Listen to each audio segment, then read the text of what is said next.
Hey everyone, thanks for tuning in and welcome to Quick Tips. Steven here with TV Fork, and today I'm going to be showing you how playing with your balls can help release your low back pain.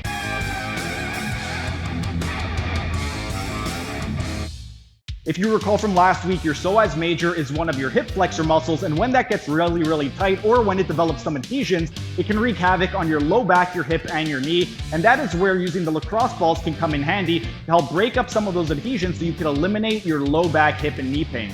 The psoas major muscle is going to attach from the lumbar spine into the lesser trochanter of the femur. And what's going to happen is it's going to branch out. So for the lumbar spine, it's going to be one straight line, and then it's going to start to move laterally as it gets closer to the hip. So what you could do with the lacrosse ball is you could take a double ball, and if you want to target more of the superior and distal attachments at once, what you could do is take the double ball and then the space in between them, you would put that over your belly button. Your belly button is roughly at the level of your L3 vertebrae. So what you would do is by going above and below, you're going to be able to target all of the lumbar vertebrae attachments.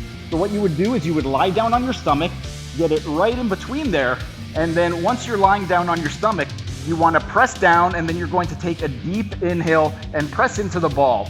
Then, once you've done an inhale, you're going to exhale and let yourself sink down and let the tissues absorb into the lacrosse ball. Then, once you've done that a few times, you could also do a few other techniques. This is referred to as an ischemic compression, where you just apply pressure. You could also do some muscle stripping, so things like rolling side to side in the area that it's affected, and you could also do something like a pin and stretch. A pin and stretch is where you pin the muscle and then stretch it. So what you would do is something like a Mackenzie press up. You allow yourself to get pinned, and then you're going to press up while applying pressure into the ball and then come back down. Then, once all of those different sore spots have gone away, what you would do is move more distally. Once you start getting below the belly button, it's going to branch out. So what you could do is turn the actual lacrosse ball from a vertical orientation to horizontal and go just below the belly button, and you would do the same thing. You could apply ischemic compression by just inhaling and exhaling into the ball. You could do some muscle stripping by rolling backward and forward. And you could do the pin and stretch by doing a Mackenzie press up while your stomach is being pressed into the ball.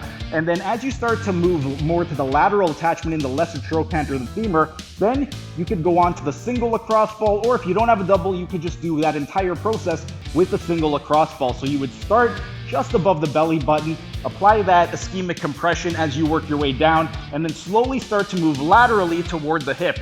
Once you get to the hip, what you could do is the same thing. You could apply an ischemic compression, you could do some muscle stripping by going forward and back, by going side to side, and you could do the pin and stretch by lifting your hip off the ground while applying pressure to the lacrosse ball. But give that a try if you have any type of low back, hip, or knee pain. Thanks for hanging around until the end of the video. If you enjoyed the video, be sure to like the video and comment down in the comment section, as it would really help out with the algorithm. And also share this video so we can help get this information out to as many people as possible. And also subscribe to the channel by clicking on the icon in the bottom right hand corner and hit the notification bell so you don't miss out on any of the videos. For those of you interested in health optimization, you can check out the video in the top right corner where I discuss the 6 foundation principles.